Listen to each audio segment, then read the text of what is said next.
Hi guys, today நம்ம பார்க்க போகிறது மசாலா மினி இட்லி. இது தேவையானலாம் எடுத்து வச்சிட்டேங்க. First of all stove on பண்ணிவிட்டு அதில் ஒரு கடாயை போட்டு அதில் கொஞ்சம் தேவையான அளவுக்கு வாட்டர் ஆட் பண்ணிட்டேங்க.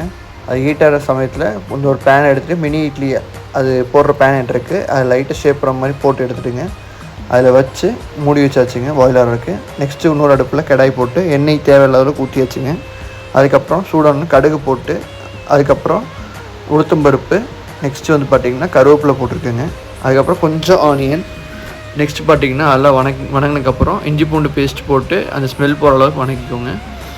நெக்ஸ்ட்டு பார்த்திங்கன்னா தக்காளி கட் பண்ணி வச்சு போட்டாச்சுங்க. அப்புறம் கேரட்டுக்கு அப்புறம் முட்டைக்கோஸ் போட்டிருக்கோங்க. முட்டைக்கோஸ் முடிஞ்சதுக்கப்புறம் கேப்சிகம் போட்டிருக்கோம். இதுக்கப்புறம் மசாலா பவுடர் போட்டிருக்கோங்க. நெக்ஸ்ட்டு உப்பு, தேவையான அளவு நெய், அப்புறம் நான் மினி இட்லி போட்டு வச்சு எடுத்து இந்த பாயில் ஆனது கூட போட்டு நல்லா வணக்கி விட்டிங்கன்னா நல்லா ஸ்பைஸியான மினி இட்லி மசாலா வந்து நல்லாயிருக்குங்க. இது வந்து குழந்தைங்களுக்கு நீங்கள் கொடுக்கலாம், ட்ரை பண்ணுங்கள், டேஸ்டியாக இருக்கும். கொத்தமல்லி லைட்டாக தூவிடும், சூப்பராக இருக்குங்க. ட்ரை பண்ணுங்கள்.